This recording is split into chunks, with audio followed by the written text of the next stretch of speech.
On this episode of MythBusters, we're taking a trip down memory lane in a countdown of the host's ultimate highlights.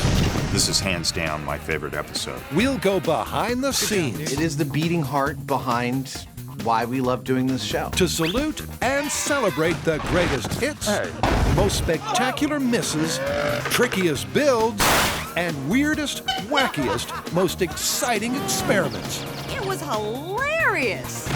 So buckle up, count down, and hold on to your stomachs, because this is the MythBusters Top 25 Special. Holy crap, I'm gonna die. Who are the MythBusters? Adam Savage. It's scientific! And Jamie Hyneman. I call it my little pop gun. Between them, more than 30 years of special effects experience.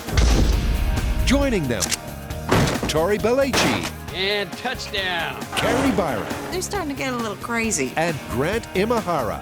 That was awesome! They don't just tell the myths, they put them to the test.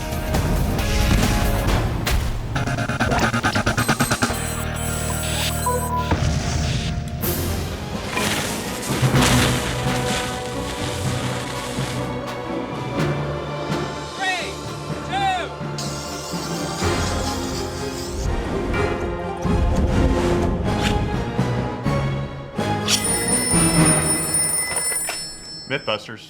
Okay. I'll assemble the team. I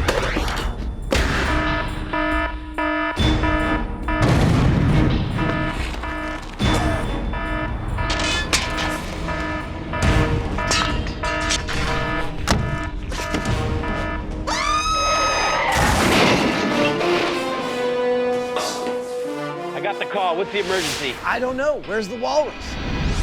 Good morning, team. Thanks for assembling. The network has asked us to make a 2-hour special. The top 25 MythBuster moments. I'm sorry, guys. This is distracting me. What? So seriously, we're compiling our all-time favorite MythBuster episodes? Yep. I got a few. Totally. This is gonna be awesome. Well, what are you guys standing around for? Let's get started. Oh, crap. So we're all set to launch the Top 25 Countdown. And it's going to be a wild ride full of spectacle, science, and an intriguing insight into the host's personal highlights. Not to mention all those fan favorites you love to see again and again and again. So where do we begin? What do we got? In at 25, the first most memorable MythBuster moment is in fact the first ever myth. Yep, way back when Adam looked 16 and Jamie looked like Jamie, our dynamic duo took on the myth of the JATO rocket car. And to test it, they built their own jet-assisted takeoff rockets, attached them to a car, Yeehaw! and hit the desert with mayhem in mind. I'm gonna have to have a grinectomy. It's funny, after all these years, that our first episode, the JATO rocket car, is still a fan favorite and still actually really a high point for me and Jamie. Brakes are coming off. We are a go. Sitting in that chopper watching the rocket car take off. Okay, we're in line. Okay, coming out of full throttle. I'm coming hot with the electronics. It was just extraordinary. Go ahead, set them off. Firing in 3, 2, 1, fire. 3, 2, 1, firing. 3, 2, 1, firing. We got them all. I mean, the closest example that I can give to it is that it was like watching some sort of African animal take off really quickly across the savannah. Except this was a car with a rocket on it. I mean, it was beautiful. It was gorgeous. At a classic MythBuster moment. That was hysterical. That was absolutely outrageous. A hint of the absurd, a dash of engineering, and a side salad of busted urban myth. Hey! That was beautiful. From a single soaring moment in the Mojave to a whole lot of locking and loading. Responsibly, of course. Let's do it.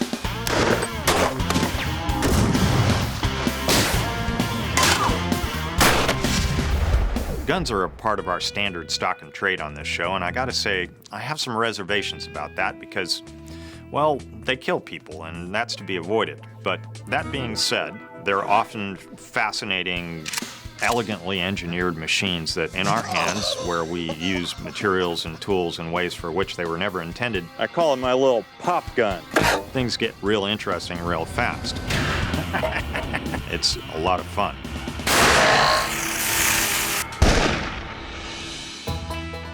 You're looking at a vegetarian Hey, nice shot.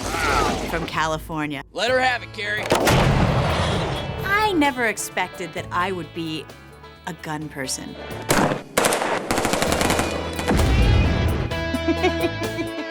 Until I joined MythBusters. Guns and ammo are part of the Mythbuster tradition, but that relationship is built on respect and an ultra-safe environment created by expert armorers and law enforcement officials. And if you see anything unsafe, please report it to the range master.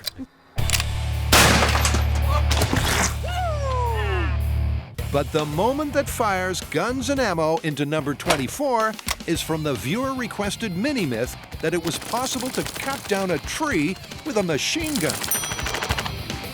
And after Tori and Grant failed with the small arms, our vegetarian tree-hugging hippie stepped up to ramp it up. One of my all-time favorite moments on MythBusters was shooting a Gatling gun to mow down a tree. Okay, we're going hot. I had never shot anything this crazy before. In 3, 2, 1. We're talking 30 caliber bullets, 3,000 rounds per minute. Just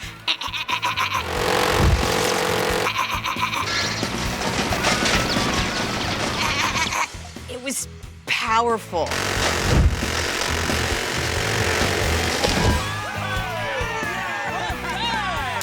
I think a lot of people would have liked to be in my shoes that day. From guns and ammo to a weapon of mass deduction. Wake up! Time for science! I know that a lot of our viewers tune in because we blow a lot of crap up. And make no mistake, that is fun. But for us, what's kept it fun, kept the whole show this entertaining for all these years, is the science. Gravity, man. It's not just a good idea, it's the law. It is the beating heart behind why we love doing this show. We're popping popcorn with lasers. It's scientific! And the tall tale that provides the fondest memory of solid scientific methodology and makes it in at number 23 is the time the team fired up. The myth was that a bullet fired straight into the air will kill you when it comes back down to the ground. All we did was find a dry lake bed that was pretty pristine, fire the bullets up, and see where they landed. Simple, right? Sometimes the best science is simple. The U.S. military had actually done a fair amount of research into it between the two wars. They wanted to know what happened with falling bullets. There she blows. That's a 9mm round. Woo! We found it! We looked at all their research, and by the end of our episode, we effectively tripled, I think, the amount of real practical knowledge there is about bullets, how they fall, what speed they fall at, and what they'll do to you once they hit you. About 2 inches. I'd say that's probably one of the few episodes we could publish the results from, and I'm really proud of that. This is science in action. We can confirm that vertically in the air, neither a 9mm nor a 30-06 is coming to the Earth with a lethal velocity. Couldn't be any clearer than that. I think we got this one down. The next most memorable hold on. The next most memorable MythBuster. This doesn't happen to me. It usually happens to Jamie. That would Am I actually failing at trying to say failure is always an option? Can we just roll the tape? To say that things go wrong on the show is an understatement. And fabulous failures that stick in the memory include Go! this bunker test for the myth of the Confederate rocket, which put an end to shop-bound tests with rockets. I heard it go, choo, go, woo, woo. Then there was Compact. Wow! And the revisit, when the runaway trucks They're gonna go into the water. led to some subtextual brainstorming. The weakest link in this chain was the breakaway rope, and that's what we wanted it to be. But to get into the top 25 most memorable moments list, it's got to be an epic. I think the most epic failure of all time was the JATO rocket revisit, when there was so much planning and so much work going into getting this car to go off a ramp using JATO rockets, and it blew up on the ramp. 3, 2, 1, go. It's good. It's on the hook. It's moving well. There it goes. It's heading towards the ramp.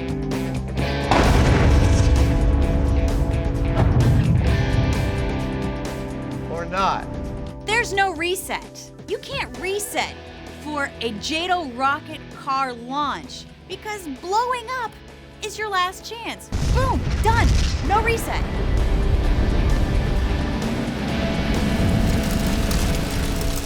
Wow, What was that? that was one thing I didn't expect. Total explosion upon ignition. But what's really interesting about the myth-busting motto Failure is always an option. isn't the accidents, mishaps, and chaos, it's the science. Failure is always an option is a phrase that I came up with, actually, and put on early crew hats as a Christmas gift early in the show. And it's not just a joke. It's actually really the cornerstone of our approach to the scientific method. Any result's a result, that's for sure. We screw things up all the time on this show.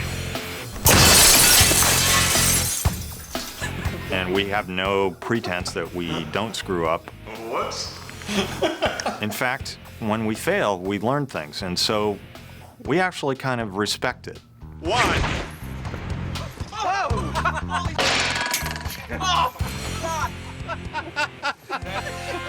That was the scariest thing I've ever done on this show. That was terrifying. The car is going. There it goes.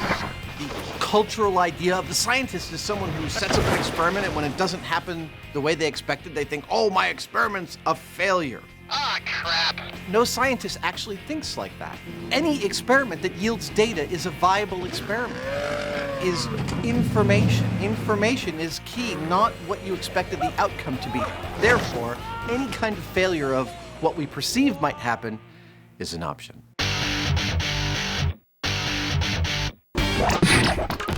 Up next on the MythBusters Top 25 special,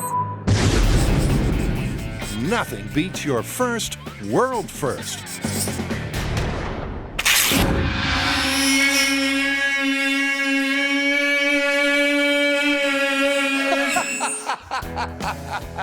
I had a nightmare like this once. The glass break episode is our first world first, and it's a real high point for us.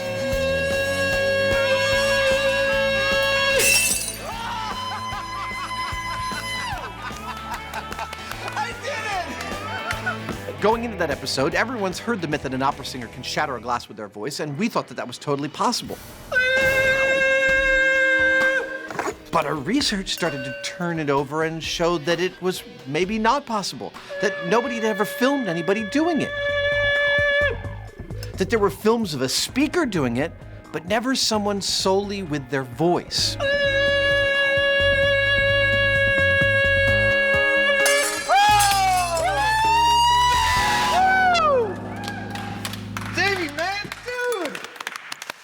Is a first on television. Honestly, it is one of my all-time favorite high-speed shots. Seeing Jamie there, watching the glass vibrate back and forth, and watching his voice, watching the glass shatter catastrophically as the thing totally fails, and then watching as Jamie's, like, about 6 years later, pulling his lips away from the shattering glass, showing the real difference between action and reaction that happens when you slow things down. It doesn't get much better than that. But apparently, some viewers weren't as happy as our hosts. After this story aired, we got a lot of feedback from people indicating that they didn't believe that we were actually able to break that glass with a human voice. Yep, some of you thought that this microphone boom is a sonic gun, and that this lens flare is a fishing line. Both theories suggesting that the glass break was fake. But the guys court the controversy, and here's why. We like controversial results from our testing, and we, in fact, also like it when people criticize what we've done on the show, because it means that they're thinking about what we've done. And, you know, that's where it's all at. If you're thinking about the show, then you're being engaged, and we're doing our job. Next up is not so much a single moment, but a medley of mean machines.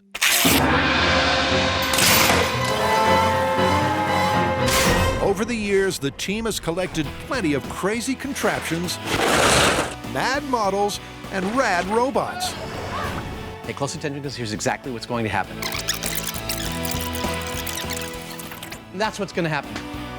These beastly builds have provided many of the team's all-time highs. Watch out! And although this moment is a monument to them all, Pretty sexy, huh? the hosts do have a few cherished examples. For both Adam and I, building crazy machines, well, it's what we live for. Like that. Just a godly torrent of water. But out of all of them, what would be my favorite or the craziest? Working on these machines is great for my skin. I'd say that it'd have to be the steam machine gun. Nice! I'm very pleased and terrified. I mean, this thing was just so out of control. We had these pressure vessels that are, you know, hissing. That you turn the thing on and all these steam motors start to spin things at high speed. 3, 2, 1! It was terrifying to even be close to it. It was insane.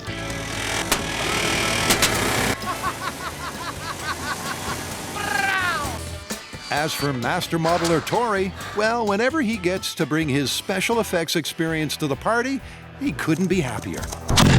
I mean, who gets to build a 20-foot rubber shark? Or a Batmobile out of a Trans Am? What do you think of the car?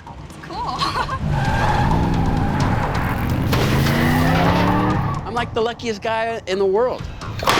And Grant, well, that's easy. He's the man with the army of robot minions. He's alive! Alive!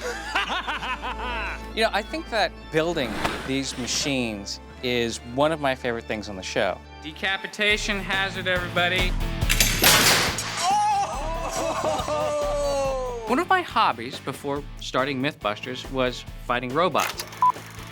And the idea is that you build a robot, it fights other robots inside this arena. And I think that the machines that I build for MythBusters are an extension of that. I didn't train him to do that. Grant always says he knows when he's built a really, really good robot. When just before you set it off, Even though everybody's behind blast shields, in a bunker, far, far away, everyone on the crew, including yourself, takes a little half step back. All right, here we go. In 3, 2, 1.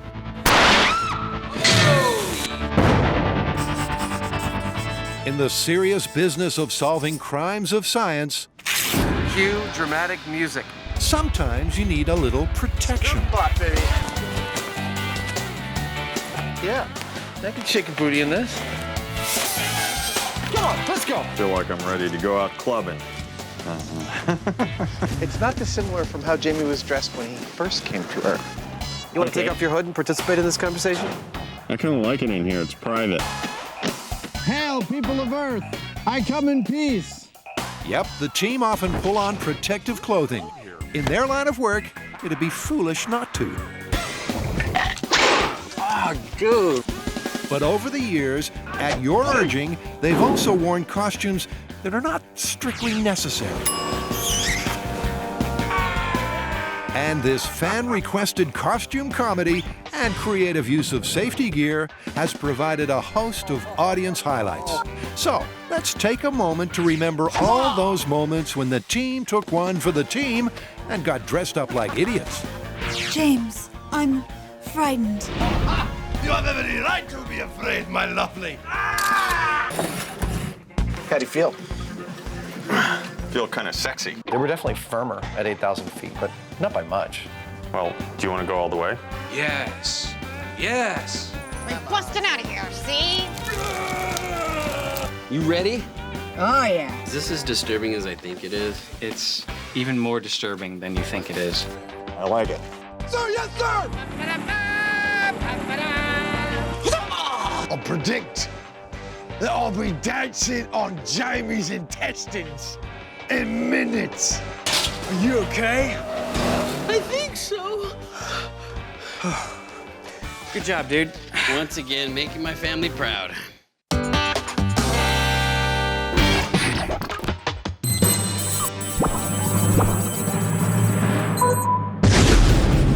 Number 18 is a watery fable that proved science saves lives.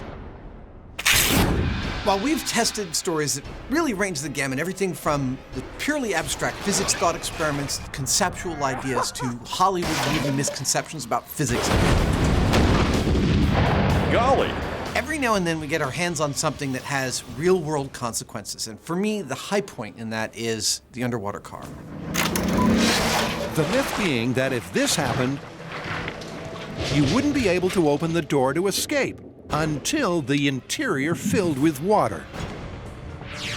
So, cue the car.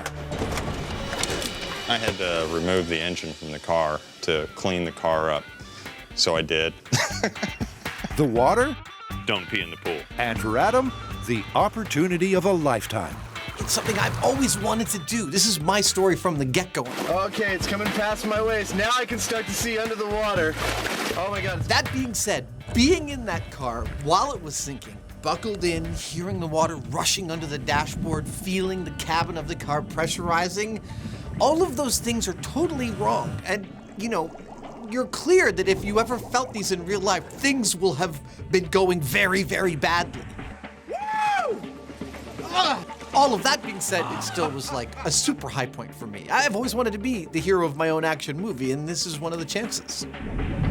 That myth is confirmed. I could not open that door until the cab seemed to be full of water for a while. So Adam got to live out his stuntman dreams. But what makes this myth remarkable is that they didn't stop there. Adam and Jamie went on to test various escape techniques that would work. One of which made Adam and Jamie real-life lifesavers. About 6 months after Underwater Car aired, I got an email from a fan who's a truck driver who had been driving, had a seizure, passed out, and woke up having driven his truck into the water. He woke up with his cab underwater, and he tried opening the door and it wouldn't open, and he remembered our episode, and I still can't believe he did this. He reached up to the roof of his cabin, opened the air vent in the roof, and let his truck fill up with water. This is nighttime. He can't see anything. He held his breath, and then he opened the door and swam to safety. My hat is off to him. That blew all of our minds. I survived! Incredibly, the host's stomach-churning antics have worked their way into your affections. Is everybody ready for diving? Well, that's great. Smells like pizza. I'm done with science for today. So once again, for your viewing pleasure, we bring you Green Grant, Queasy Carrie, and Seasick Savage. I've been seasick all over the world. I've been seasick in Africa. Adam's doing his best right now to help us attract more sharks. I've been seasick in the Pacific. I've even been seasick on a plane. Ready, hit it.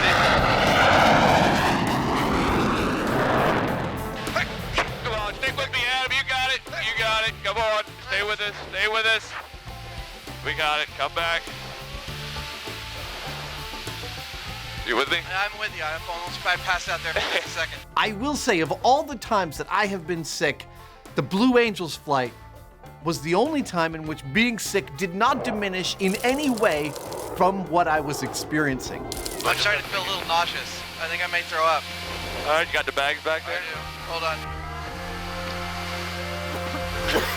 I mean, I threw up, I think I filled 7 barf bags on those 3 flights that I took. And I still had a fantastic time, and I'd do it again tomorrow if I could. There we go. You know what this is? Of course you know what this is. It's the vomit bucket. It's given to me by the producers. Just think, when you vomit, the test is over. The reason you know what it is because they enjoy showing that footage over and over again. All right, it looks pretty soft. Do you want to, like, smash out a big... You see, that's how it works on this show. They find out what your weakness is. That sucked. And they keep exploiting it. They push it like a little button. There's a bucket in front of you. Well, that remedy doesn't work. You don't like meat? Come on. Never leave your position, Carrie. Guess what? You're gonna be going to get the meat. Of course, I'm the one they pick when there's anything nasty to pick up. You get seasick, you get motion sick, guess what? You're gonna be the one thrown up on camera. Attaboy. Yeah. That's what they do. Totally puked. Oh, I think I could throw up my lunch right now. Up next, the team celebrates, collates, and pontificates on results that defy expectation. My favorite part on the show is when you expect one thing to happen and then the exact opposite happens. His stomach is inside his helmet. It never ceases to amaze me when we start in on a story that we think is going to turn out one way and we get a totally unexpected result. Take the mice versus elephant story. That was amazing. The elephant totally avoided the mouse. Or the spinning tire of death beheading. Wow! It just goes to show that you should never assume something. You need to actually test it. There is a golf ball-like effect. That's the coolest thing ever. I can't even describe how thrilling it is, but the best word for it, honestly, and this is gonna sound like a trope, is scientific. You can, in fact, polish a poop. That's what science is all about, and we see that happen all the time on the show. And a perfect example was a bull in a china shop. You've heard this expression your whole life, bull in a china shop. It means a really clumsy person breaking things. Did it hurt the bull? I'm okay. You know, we set up this kind of rickety shelved china shop, complete with all these dishes, in this bullpen. This one looks like it's ready to go without the bull. And we let one bull in. For us, it was just a laugh.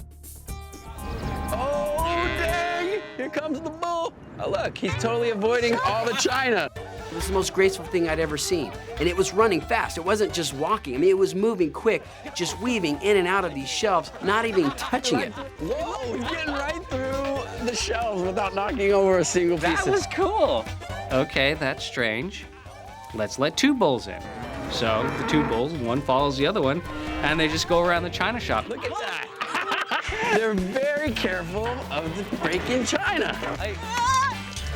I was elated when I found out that the bulls weren't gonna break anything, because it was just so counterintuitive. I mean, they're big, giant, lumbering beasts. But no, they're ballet dancers. They're the ballet dancers of the wild. I think we're gonna have to just admit it. It's a stupid saying. I'm never gonna use it again. Bull in a china shop busted. Busted. Yeah, it's busted. I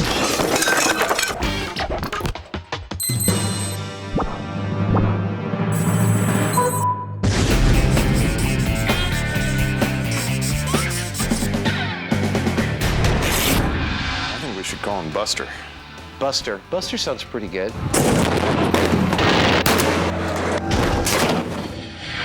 Yep, rocketing into the countdown, it's the dummy who's taken not just one, but dozens for the team. The thing about Buster is you do really think of him as a person. I mean, as a character. His head's gone. The most fun thing about working with Buster is watching him bounce. It's watching Buster hit something and then bounce off of that thing. You really get the potential injury personified for you. Why does everybody think it's so mean that I like watching Buster get beat up? You guys do realize it's a doll. The best part about Buster is he will take tons of abuse and never complain. Nice work, Buster! Nice work! Throughout the mayhem, mischief, use, and abuse, he's suffered in silence for science. I had to give a name to Buster's primary skill on the show. I would say it's first-person data acquisition. Or rather, last-person data acquisition. But if Buster thought his career in data acquisition a bit rough, his most memorable moment really was pants. Somebody ordered some exploding pants? Exploding pants, I mean, it was right up our alley. The story is that these farmers were using this herbicide. It was getting into their pants, and it made their pants super flammable. Little fella, we're gonna blow your pants off. To the point where just friction or some heat source alone would set their pants on fire. I always loved the Exploding Pants episode because for me, it was just quintessential MythBusters.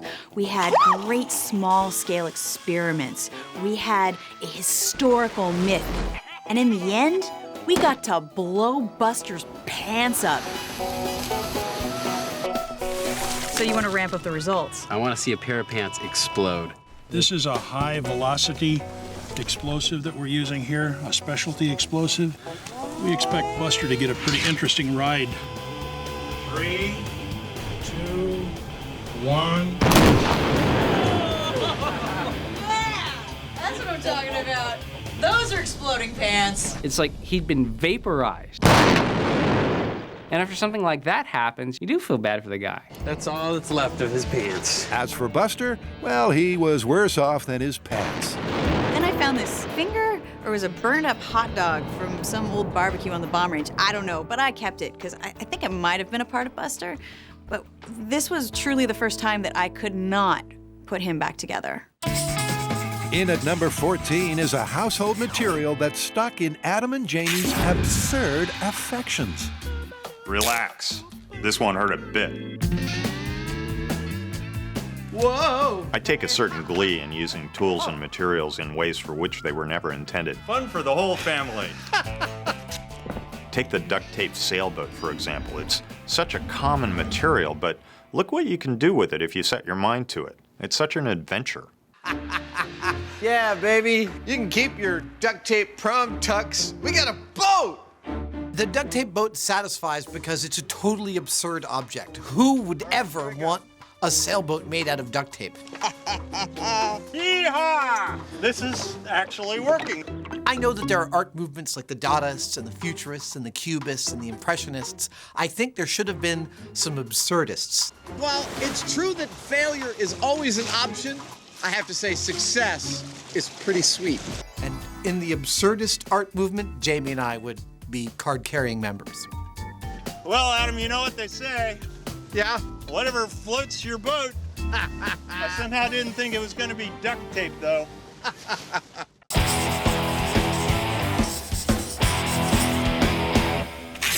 All right, this part might be a little gross.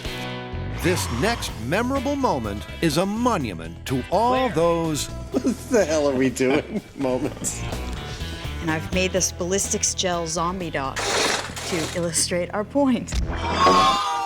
Oh, yeah. They squeak when I walk. Oh. Okay. I can't answer that.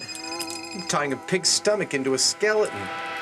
Clamp. We are continually having these moments where we all just kind of stop and say, what the hell are we doing? I mean, this is insane. That's not tendon. Here, grab that other end. What is it? Penis. I mean, it's like things that we do on this show are so outrageous. You're so in the moment, you're so focused on having it work, but there's a split second where you stop and go, this is one of the craziest things I've ever done. What in the hell are we doing?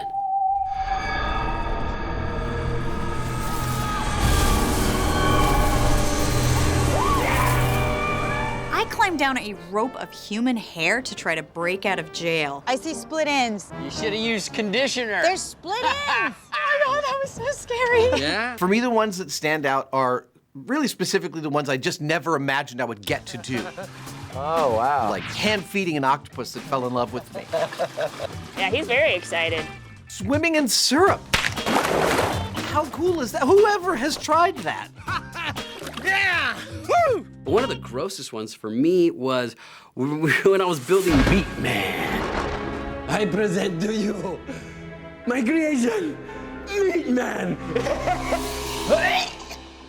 Oh, almost threw up. The list goes on and on. And yet, it all started right here. With my rear. Yep, way back in episode 2, I come from the planet Butthead. the team had their first ever and most memorable "What the hell are we doing" moment while tackling a tall tale of toilet mishap. Apparently, while prone on the airplane throne, a lady of large proportions hit the flush, and the resulting suction meant she couldn't get up. And to test it safely in the shop, Carrie donated her model butt. So how did you have this done? So that's actually Carrie's butt. This was my first real entrance into television. Okay, I'm gonna take a shot. Try to hold it as still as possible from now on. And in my mind, I thought, some little cable show. Come on, MythBusters. Nobody'll see this. Now if you Google my name, the first thing that comes up, my butt. With Carrie's artificially enlarged posterior in position, the suction was souped up and the myth busted. She'd have one big hickey. Big butt hickey. That's going to be hard to explain. And to prove the veracity of the result, Jamie was prepared to stake Adam's butt on it. Are you ready to try it, you know, the real deal? Sure. Adam, with friends like that, who needs enemas?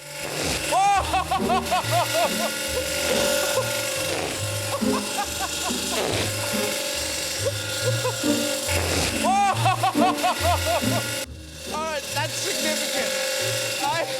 Oh my gosh. Oh wow, that was really significant.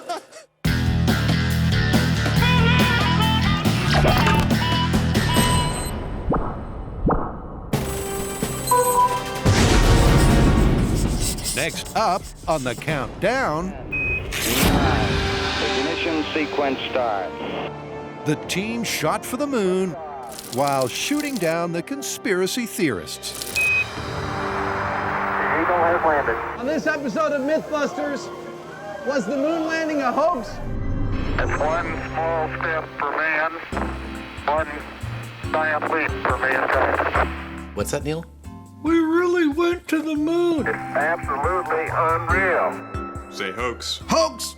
When I hear statistics like 20% of Americans think that the moon landing was potentially faked, That's 100% wacky right there. I am really glad that we're on the air. It tells me that we're doing something more than just making an entertainment show, that we're actually promoting critical thinking, and that's a very valuable thing. Makes us feel quite useful, honestly.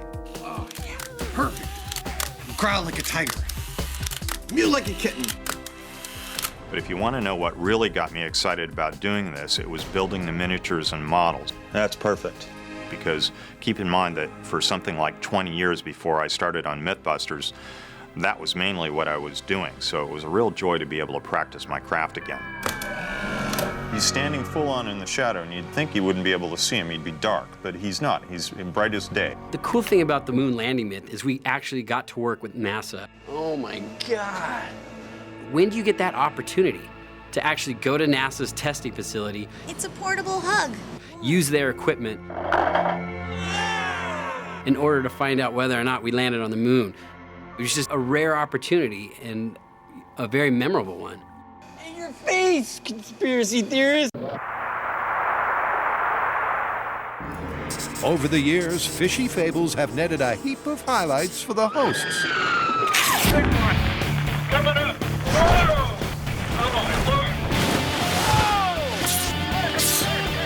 Oh, Here, let's give him a little bait. We're gonna need a bigger boat. And to mark number 11 in the countdown, the hosts have dived into the archives to select their favorite shark-infested adventures. Dude, I'm jumping into shark-infested waters for science. In the realm of doing things that you can't believe are actually being called your job, diving with the lemon sharks on Tiger Beach in the Bahamas has to top the list. It was crazy great. Really difficult, really tiring, but insanely great. Can I mention that this is really fun? You know how in science fiction movies there's like a time portal you walk through and you get to another world, or a closet that opens to some magical land? Well, the ocean is in fact another world. The surface of the ocean is the portal to that world. We need protective gear just to go there. And when we get there, we are not at the top of the food chain. And for humans, it's a very freaky and scary thing to not be at the top of the food chain. I'm gonna commence urinating in my wetsuit, okay? Relieved that Adam's highlight is out of the way, next is a myth masterminded by Carrie.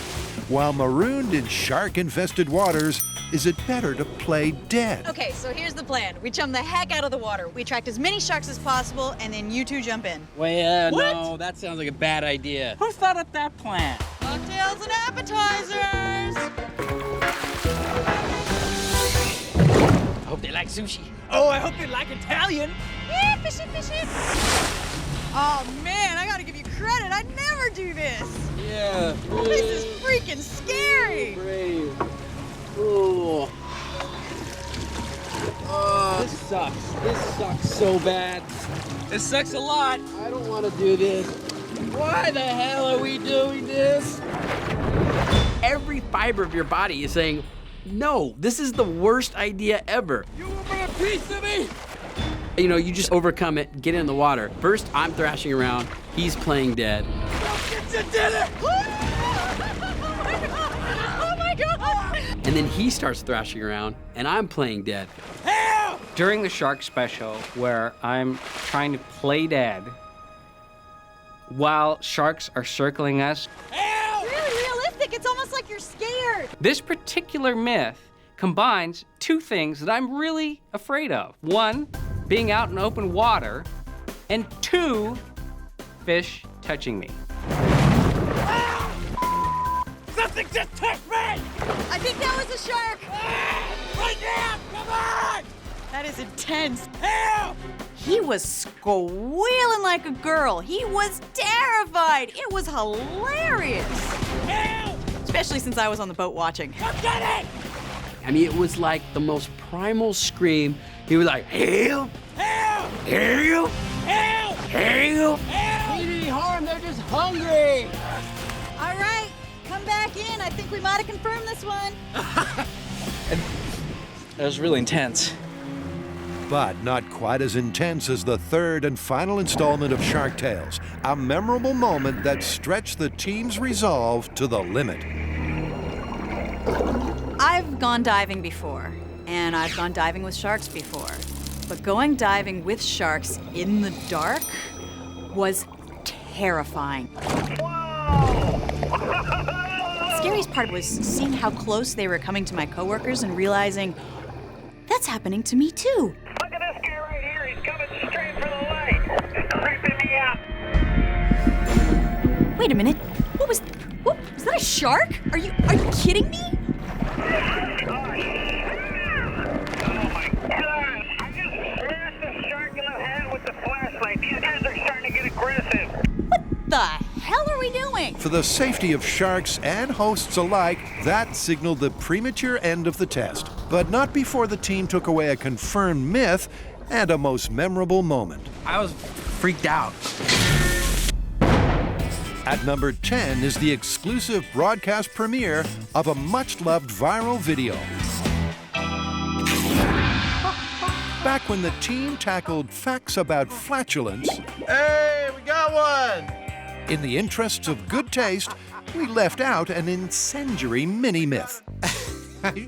I find it amazing that one of the most famous moments from our show, me lighting my own flatus, has never actually appeared on the air until now. It says something about the net sensation that is MythBusters. Yep, the myth that you can light your own flatus escaped onto the net, where you, yes you, logged on in your millions to watch it again and again. Oh yeah. So, sit back and hold your nose. Let's get that gas moving. Because in a world first, here is Adam's attempt to eject hot air on air. I've got the lighter, it works. I've got the position. And any minute now, hopefully, we're gonna make television history. And it wasn't long before he piped up with a brief tune on the buttock bassoon. Oh, got it. Hey! Big one. Finally!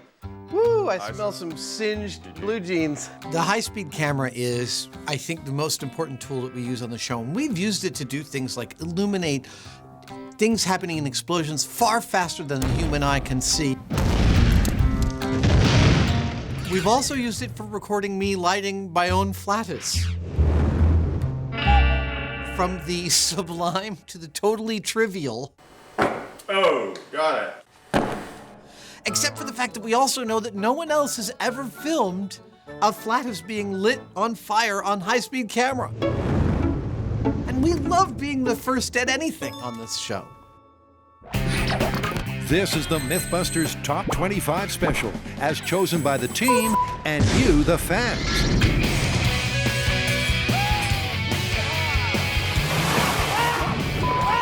Something just touched me! We've already seen a heap of highlights. But now that we're into the top 10, we're counting down to the biggest bangs and best of the tests.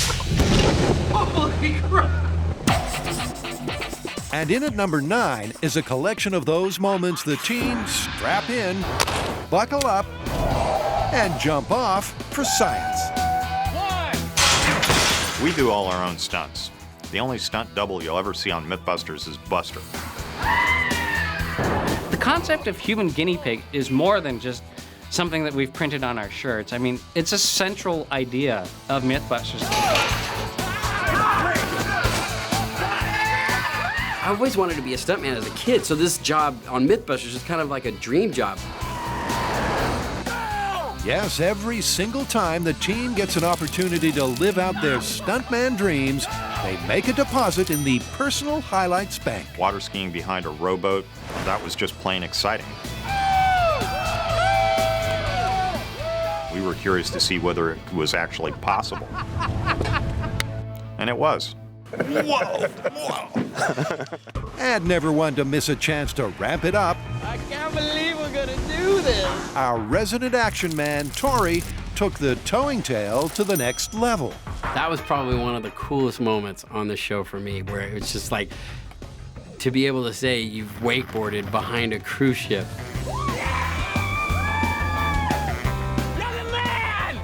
I can't even describe to you the feeling. I mean, it was just like, oh. But it's not always as free and easy as the guys make it look. Some of these adrenaline-fueled highlights are hard won. You know, if you do a lot of stunts, you'd think you would get used to it, but for me, it's not the case. Bang! It's like starting over every single time. Whoa! You have to psych yourself into it to actually go through with it.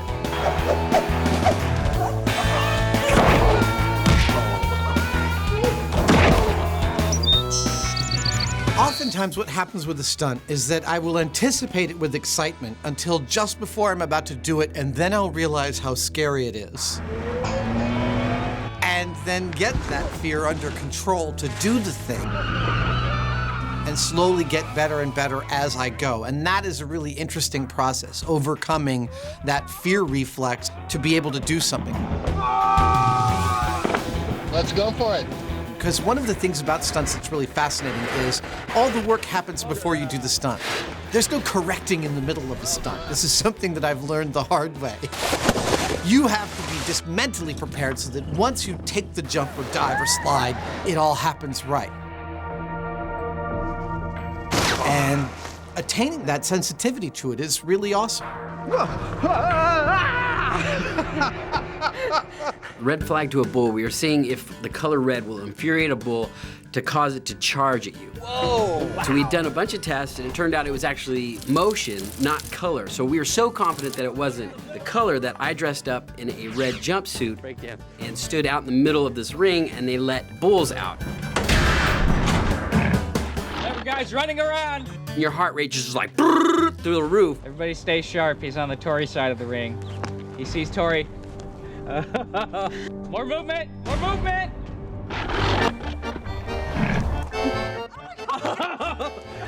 It was one of those moments, definitely, where I had to check my underwear after the experiment was over. He's looking right at me. I know. This next moment marks the myth where iconic high-speed images met science, mystery, and history. The Hindenburg is one of those episodes in a category of I can't believe we hadn't thought of that before. You don't want to mix blur with blur. Wow! Whoa! Because once we started to dive into it, there's so much rich material, so many pieces that you can start to tease out and get a great episode out of it. These things are always catching on fire. That is the textbook definition of irony, kids. The thing I enjoyed most about this was the actual process. Building these large miniatures, playing around with the material that was doped with thermite. Now, we're gonna blow up some Zeppelins. Whoa! It was just such a joy to work on these things, and the fact that they lined up so perfectly with the actual original footage, it was wonderful. This is my favorite scale experiment we've ever done. Full stop. I love the high-speed images of our Hindenburg burning because they look exactly like the real Hindenburg burning. As special effects technicians, if you had asked Jamie and I to replicate the Hindenburg explosion, we would have done it in a specific set of ways. But the last way we would have thought to do it is by trying to replicate all the circumstances of the actual Hindenburg fire. That's very cool. Our work here is definitively done. I love the smell of thermite in the afternoon. I reject your t-shirt slogan and substitute my own. Well, as Adam would say, there's your problem. In at number 7, we're compiling and celebrating the one-line wonders and recurring themes you love the most. Lard. Because people watch MythBusters over and over and over, sometimes things that we say kind of off the cuff Quack, damn you. become memorable lines that get repeated and put on t-shirts. It's so bizarre. I reject your reality and substitute my own. Jamie wants big boom. I'm fine. Am I missing an eyebrow? Am I missing an eyebrow? Actually, for me, the funniest part of that clip isn't the am I missing an eyebrow line. It's right after that when Jamie goes, yeah, and most of your hair. And I go, ha, no way. I am missing an eyebrow, aren't I? You lost a lot of hair up there, too. You're kidding me. No. I lose all of my sense of humor in a nanosecond. You're all right. It won't look weird after a day or two. One of my favorites is Holy crap! Run! Run! Run! Because we really, really use it a lot, unintentionally. Here comes chaos. My toast always lands butter side up. Now there's your problem. Let's pillage! I don't know if that's legal in California. Go get him, boy. That is messed up. I wouldn't say Jamie's an evil genius. Say hello to our little friend! This is gonna kill you. High explosives and electricity. Woo! That's why we can never have anything nice. It's like a wet t-shirt contest, really. This is the kind of thing I do on the weekends. It's starting to feel like a bad idea. It's almost too exciting. Pumping as fast as I can. I'm making a rocket out of meat. Our death ray doesn't seem to be working. I'm standing right in it, and I'm not dead yet. That was intense. That was heavy. But it's not just the one-liners that top the fan charts. There are a few much-loved themes and motifs as well. There's the dark side. I am your father. Ah, never. You're not my father. The light side. Which makes my voice sound much higher. The slippery side. Jamie's built entire special effects sets out of lard. Sometimes you just need a little extra lubrication. And then there's Jamie. Well, who wrote this crap? Come, silent walrus, let us storm the castle. I will don my safety gear.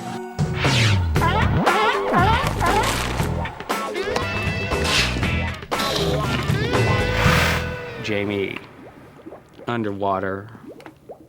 You know, funny thing about Jamie, okay, the longer the show is on, the more kind of iconic he becomes. Does this remind you of when you used to count money for the mob? I was a hitman, I wasn't the money counter. I mean, he's kind of like a superhero figure now. How are we gonna test this one? But I mean, he's just a normal guy, you know? He puts his beret on like any other dude who chooses to wear a beret. Jamie, pensive. Over my shoulder is a wild Hyneman in his natural environment, and he seems, if I'm correct, to be dung hunting. So little is known about this elusive animal. Theirs is a tenuous existence at the very edges of society. Sad. That's important we stay very quiet. They are deadly if provoked. Scared. Let's see what he does. Oh, he's gone into hiding. Is he doing his David Attenborough thing again? See, you can't use that. He will kill me.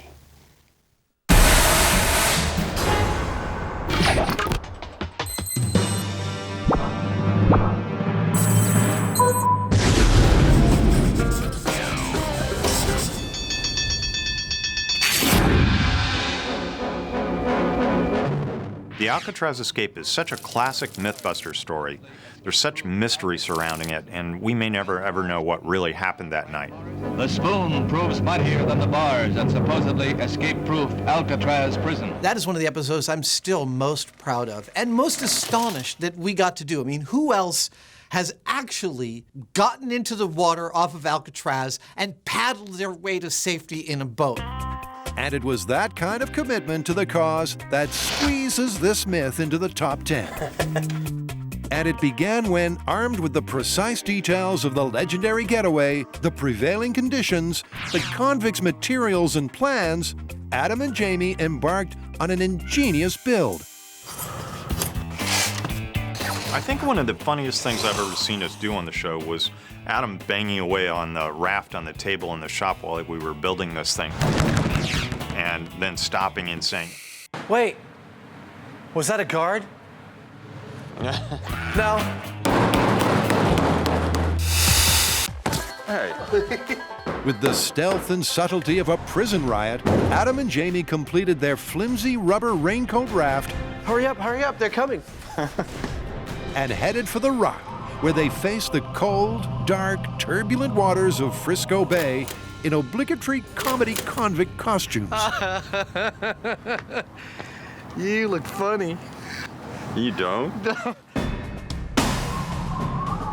Here we were in the middle of the night in these rough waters, and we just built this raft out of raincoats, and we have to dive into it and see what happens.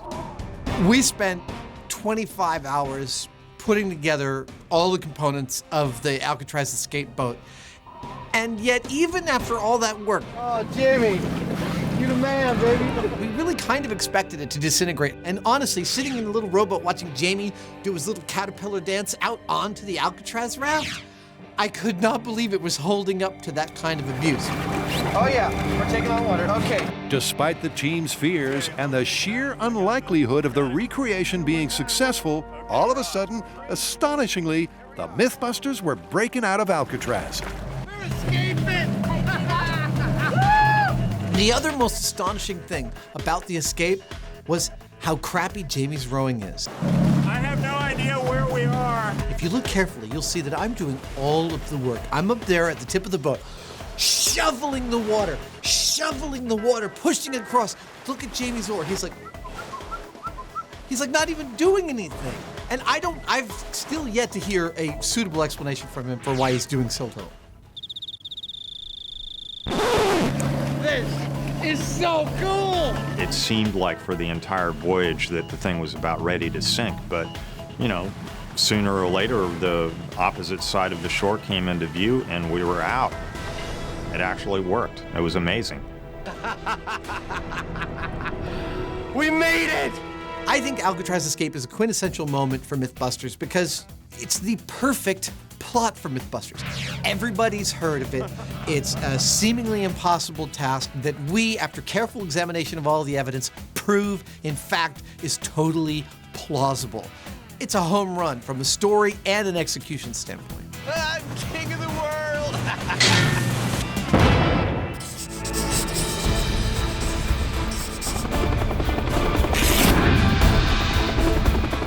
Demolition Derby was my favorite episode ever because we got to do the car drop. Reminds me of now. The car drop was logistically, technically, All those years of video games are gonna pay off now. emotionally, the hardest thing we've ever achieved. Now, to explain what the myth is, it's a luxury car commercial. And they suspend a luxury car from a helicopter. And they start another luxury car at a starting line on the ground. And both are racing towards this giant X drawn out in the middle of the desert. In the end, of course, the luxury car on the ground is faster than gravity, and it zooms past the X just before the other car drops and shatters into a million pieces.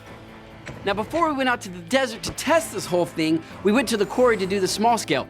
I love this job. Which was dropping cars from a 400-foot crane.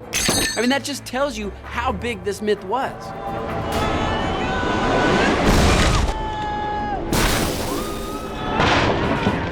Whoops. Did we get the rental insurance on this? But once the team got to the desert, what dawned on them wasn't simply the size of their task, but the complexity. Listen, it's quiet, too quiet. It's like the calm before the storm. Look, Mom, no hand! This is gonna be nuts. So in my career, I've radio controlled a lot of things. Vehicles, big and small, robots. Oh, okay, I'm gonna take the break. Stop. But I think this one in particular was one of the hardest things that I've ever done. How you feeling? All right. Really? Because you look like you're freaking out. Over the years, Tori and Carrie have noticed the telltale signs of when I am under a lot of stress. He does this little neck thing where he goes like this. When that happens, you know things are getting crazy. But despite that stress and pressure, everyone geared up for the grandest of grand finales. All right, here we go. When we actually executed this myth, it's one of those things where 100 things have to go right, but only one thing can go wrong and it will ruin everything. It's very true for this. It was so complicated. You're all buckled in. Good job. I'm all buckled in and ready to go. Yeah! Woo. There it goes. Here we go. Wow. Oh, this is crazy. That's mighty. There was a giant cargo helicopter with a quick release holding up a real car. There was a radio-controlled luxury car on the ground that I'm controlling from a helicopter. All right, car is being lifted off the ground. Oh, man. And all of these pieces moving up in the air, it's like juggling a dozen different balls, having them all up in the air and not dropping a single one. Okay, we're at 1,000 feet. Being in a helicopter that size and watching from above, I got a perspective that nobody else could see. We're at 4,000 feet and directly above the target zone, ready for the drop. I got to watch the car drop, slowly become tiny, hit the ground. Grant, in your own time, start driving. Okay, here we go. 3, 2, 1. Car is away. Car is away. 65, 45 miles an hour. Looking good, 60 miles an hour. 70, looking great. 80, car's looking good. We're going straight for the X. You're about 1,000 feet from the start marks. We're at 95 miles an hour. Stay on target. Looking good, Grant, looking good. Stand by. We're coming up to the mark soon. Okay. 500 feet. Stay on target. Holding 105. Dropping in 3, 2, 1. Release the car. Here it comes. 105. Holding 105. Here comes the car. Holding 105. Tires hit the desert. Target's coming up. Mission accomplished. Myth busted, and in terms of team effort, our intrepid trio's most memorable myth yet. I felt like I could, I had so much adrenaline I could lift a car myself.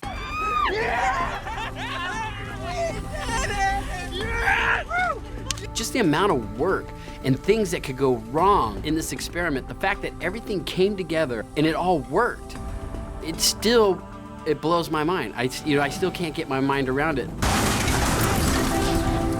I mean, it was beautiful. On a personal note, I was pregnant that whole time. Had no idea, so I think maybe it was a little bit more emotional for me than it should have been. I was less excited after my first kiss.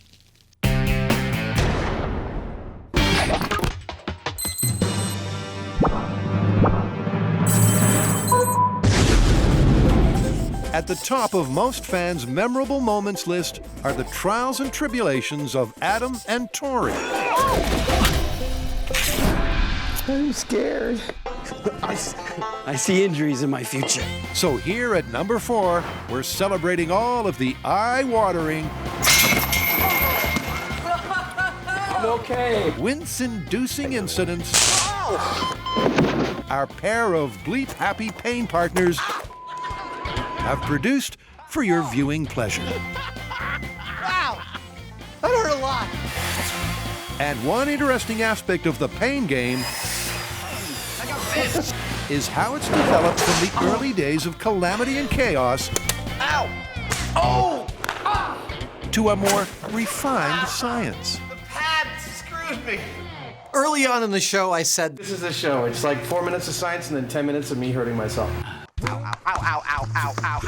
And 100 episodes later, I think the ratio is totally reversed. I think we've gotten more complex with our storytelling, so there's a lot more science in that regard. And I've gotten more precise and surgical about inflicting pain on myself. I don't know if I'm closer to being sober. I'm certainly closer to being dead. So I'm able to boil it down to some just key moments that really deliver. Whoa! Ah! Oh! Okay, I'm totally cool. There's a lot of competition, but that might be the worst thing I've ever had to do on the show. Yep, by mixing his drinks and the high-speed camera, Adam's at the cutting edge of accidental entertainment. And of course, Jamie lends a helping hand. Oh! Holy bleeping bleepity bleep!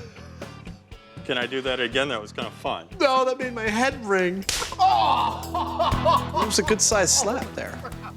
Let's look at it again. Oh my God! It's like your whole head is rubber.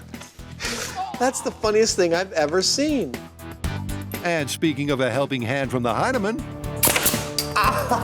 Oh, you baby. Do I enjoy seeing Adam in pain? Shoot me in the ass. Well, Adam gives great reactions, so that makes for good TV. Oh!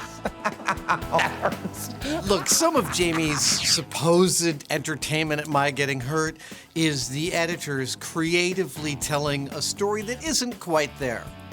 Some of it.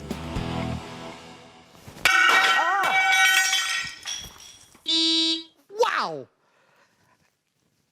Ow! Yeah. But Adam's a pain in the ass, and so I don't mind if I see him suffer once in a while. Oh! God! The rest of it is that Jamie is a sadistic and cruel man. God, that hurt. It's time to go to bed. Next up is Tori, our man of action and accidents. A man first to volunteer for the tough tasks. A fearless man, and a man who occasionally fails to think things through. Oh, Tori, are we gonna ever have an episode where you don't hurt yourself? A man who combines all of these attributes to bravely bring us moments of leg-crossing comedy gold. If I had a nickel for every time I got hit in the nuts on this show, I could retire. Oh, dude. I hope I can still have kids. They're like a magnet to flying things. Hey. Maybe I should wear a cup. Gotta stretch it out a little. Aside from his magnetic charisma, That's not for science, is it?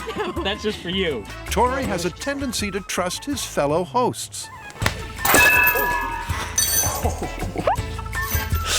I just saw you punch yourself in the head.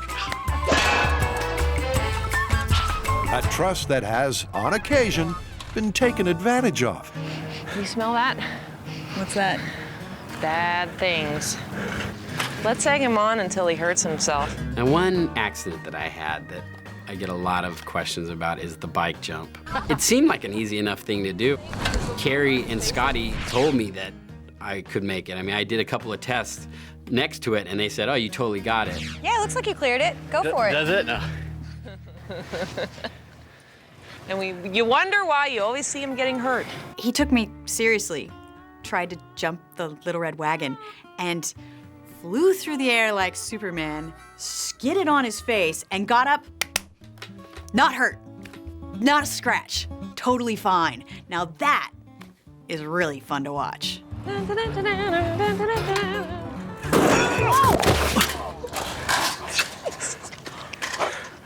I'm okay. Why do I always laugh when you get hurt? That looks so bad. Oh my God, I can't believe you did that. I thought I was gonna make it. The final contribution to the Hall of Pain is a group effort. Now, there was one myth that we were testing called the Baghdad Battery, where we hooked up an electrified fence shocker to this Ark of the Covenant that I built. I feel like I just got punched in the chest. We can't do that to Adam. And Adam came in to test it, and we didn't warn him that it was hooked up, and we ended up shocking him. You guys haven't hooked in the electric fence thing in here, have you? Oh, That would have been a good idea. All right. You should be on our team. And he was very, very upset. But I mean, comedy is pain plus time. I mean, it like doesn't. Do you feel God? You did hook up the real thing. Yeah. I'd like to clear the air with the ancient electricity because I know Tori still feels guilty. It's not actually Tori's fault, and nor is it Scotty or Carrie's. It was, in fact, not their idea. That's all you need to know.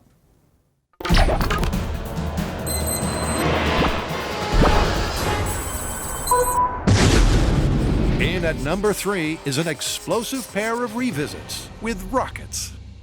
The revisits are by far the most scientific thing I think we achieve on MythBusters. I don't know any other show that goes back over old broadcasts of theirs and say, we got it wrong as part of the structure of your show.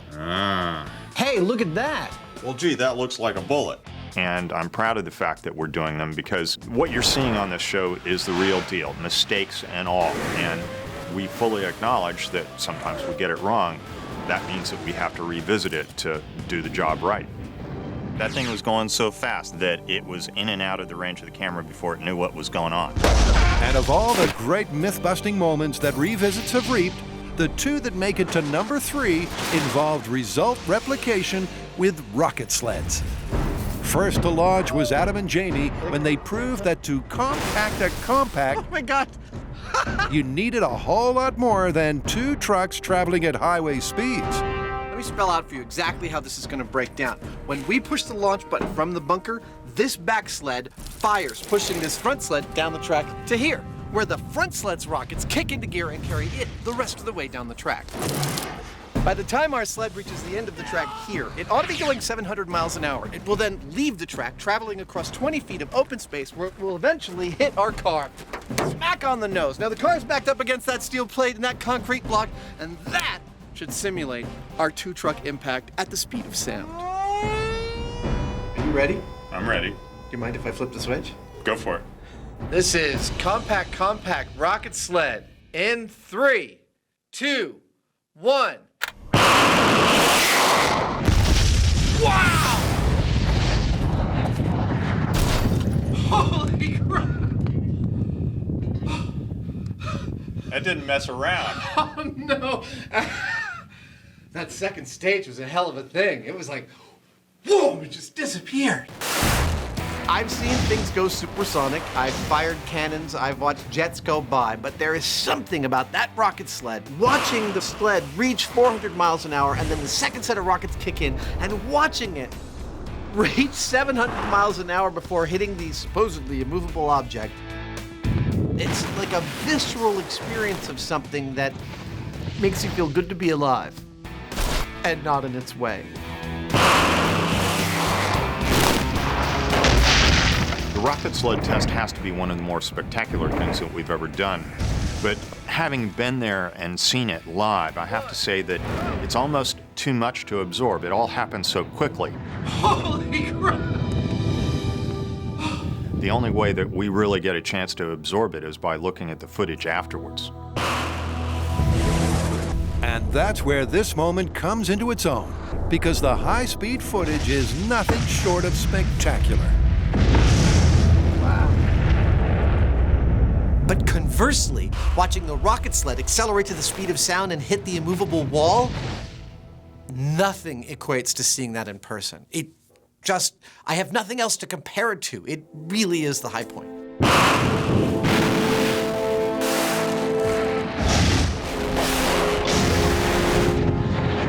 And it's a high point our intrepid trio also got to experience when they had a result replication request.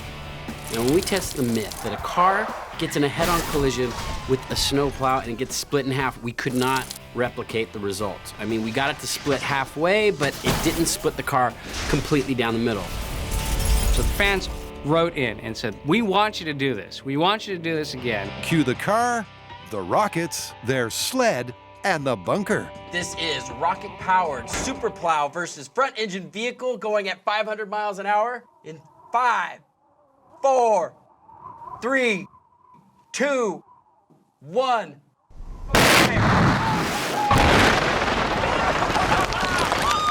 That was one of the coolest things I've ever seen.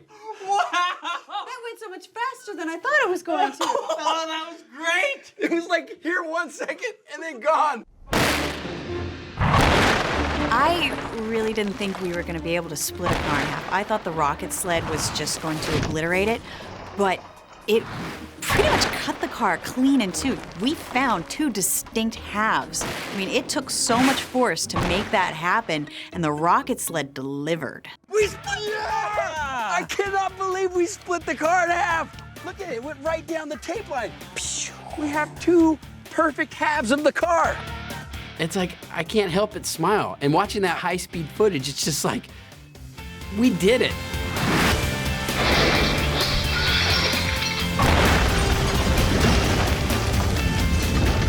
Even though I was there and I saw it, I still can't believe that we actually did it.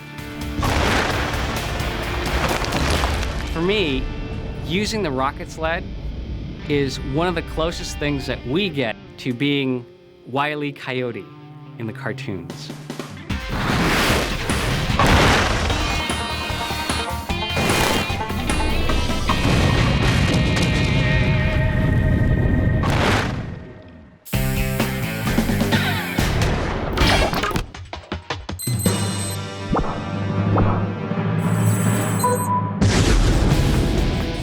In second place is an idiom, and interesting insight into just what makes Adam and Jamie tick. Ta-da! Something tells me balloon myth? My favorite episode is Lead Balloon. Even though it doesn't involve any spectacular crashes or explosions, this is hands down my favorite episode. The myth is that it is totally impossible to make a balloon like this one out of lead. And so we're going to build one. Well, that's the only way to test it is to try. That's what we do. And I know we've blown up cement trucks, we've virtually gone to the moon and back on this show, and still lead balloon holds the top spot for me. No explosions, no rockets, and no Hollywood-style stunts. So why exactly does this story top Adam and Jamie's personal memorable moment list? It's the episode that most clearly demonstrates how much fun the internal process of problem solving is to me and Jamie. Because we had to go into our heads and walk through every last step and detail with absolutely no room for error. The problem is this. It just kind of falls apart. It's like, almost like wet toilet paper. And that it actually worked, it was just thrilling. And the cornerstone of that success was an ingenious design from our resident Swami of origami. The biggest problem that the lead is giving us is that it's delicate. We have to build our three-dimensional shape flat and then inflate it. We can't move the lead around too much. So I'm gonna try and design a way to make a cube so that we lay it out panel by panel, flat, and then we can inflate it. It works. All right. There it is. That's the deal. The problem solving is the reason we love this job. And lead balloon demonstrates that problem solving in the most elegant way I think we've ever done. And so with their elegant design in mind and their incredibly delicate material in hand, the team went to work with military-like precision to build the supposedly oxymoronic lead balloon.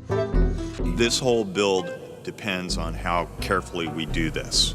Why is that piece of tape there? It has to be pristine. We're going to lay down paper. We're going to be wearing booties when we're working around this. This is going to be like a medical procedure.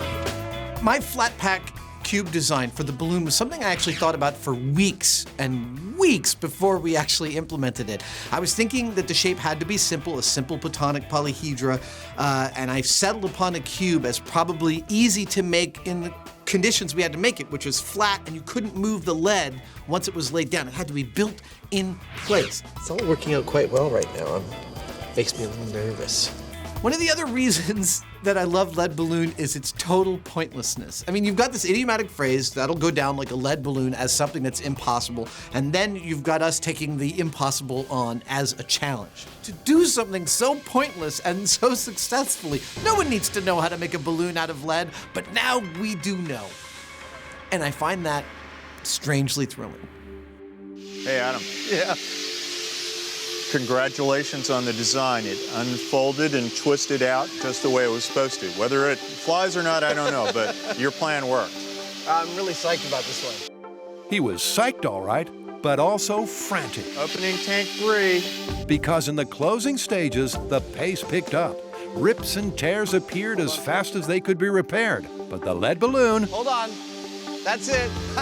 like Adam's voice, kept rising. I gotta tell you, I'm pretty happy about this thing right now. I'm pretty excited. It's a lead balloon. Oh my God, I'm getting dizzy. Woo! It's a balloon made out of lead, and it's up there. It's floating. It worked. Dude. That is a lead balloon. I am really pleased. We might have been able to get away with a smaller balloon, but this is a lead balloon. We did it. That worked beautiful. It's perfect. 11 kilos of lead hanging right over my head. And if I let this go, it's going up. It's just amazing. Well, I tell you, that might be ridiculously impractical, but, you know, if someone says it's impossible, we just take it as a challenge. Busted idiom.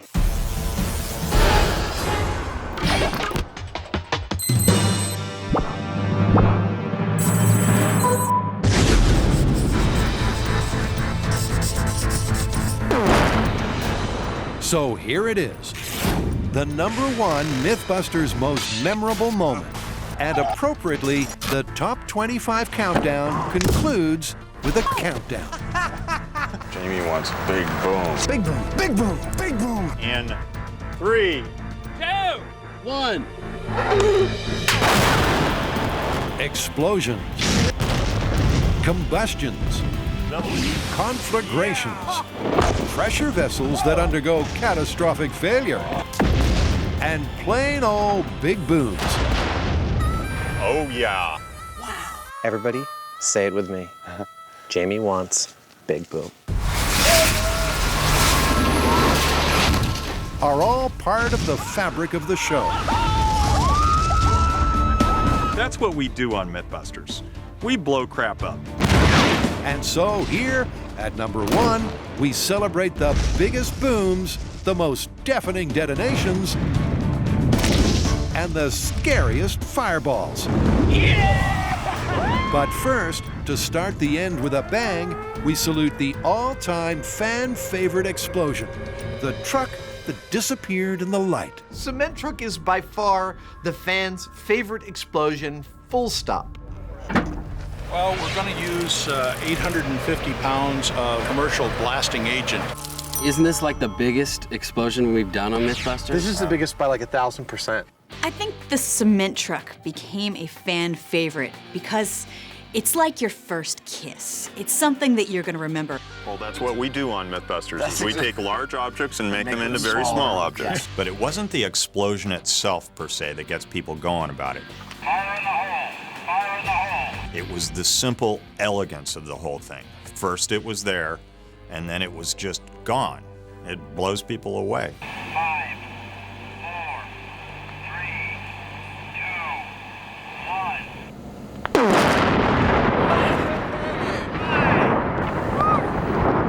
Big piece of chunk coming down, man.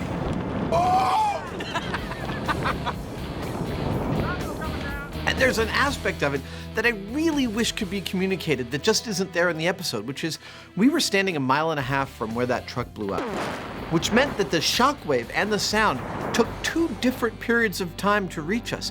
We stood there and we watched this silent explosion. And literally a second later, a shockwave hit us, which nobody was expecting, and it felt like somebody had just hit me in the chest. It seems so peaceful, and then it just like... If you have a chance to watch a cement truck get filled with 850 pounds of AMFO and blown up, I highly recommend it. Well, there's your problem. Where'd it go? It's all gone. There's no more truck. I left it right here. MythBusters 1, cement truck 0. This has got nothing to do with the myth. This is just a big boom. But that was just the start of a beautiful big boom relationship. Over the years, the team has had the opportunity to savor and appreciate a wide variety of explosions and conflagrations. Because the show's been on the air for so long, and because we've been able to work with so many different types of explosions, And every explosion has its own texture, its own feel. Bye-bye. When in doubt, C4. The high-speed explosives, like the plastic explosives, C4, etc., those tend to be really snappy. Those tend to have a very sharp crack, and they don't last very long. 3, 2, 1. Like exploding microwave. Low-speed explosives like dynamite and AMFO, they have a much throatier thud. You really feel them in your solar plexus. They're awesome. AMFO has got to be my favorite because that's the one you rely on when you absolutely positively have to make something go away. Yep, ANFO, or ammonium nitrate fuel oil, has long been a team favorite. And during Homemade Diamonds, it provided the biggest explosion in MythBuster history.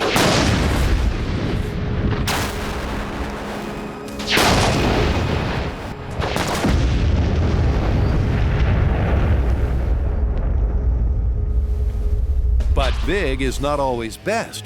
Carrie, for one, prefers a little bloom in her booms, a visual flourish that requires additional ingredients.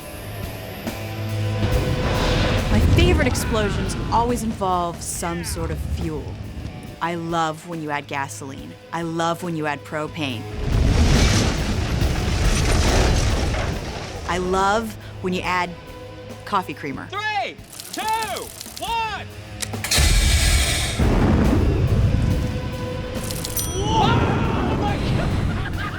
I mean, it was like Armageddon. And we had this huge 50-foot wall of flames coming down on us. And it was like, holy crap, I'm gonna die. That was frightening! Quite honestly, though, my favorite explosions of all aren't even technically, from a physics standpoint, explosions. And it's watching hot water heaters fail. Normally with an explosion, you have control over it. You have a primer, you have your finger on the button, you have the countdown, it goes off. But when you're waiting for a pressure vessel to explode, you have no idea when it's gonna go off. You have no idea how big it's gonna be. Oh, this is killing me. Those moments, they're probably the most exciting. Oh!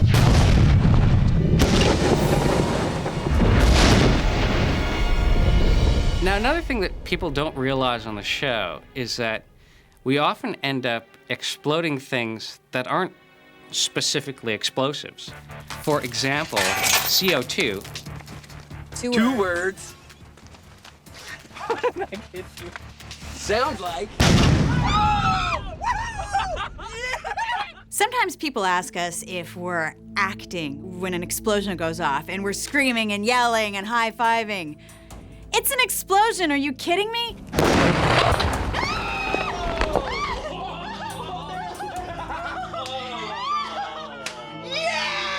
There's something about that release of energy.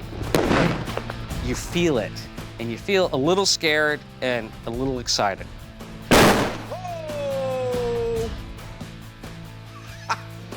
Okay. Is everybody okay? Explosions are sort of a cathartic release. You get this amazing, beautiful, dirt-throwing, flame-throwing plume that throws a shockwave at you that you can just feel.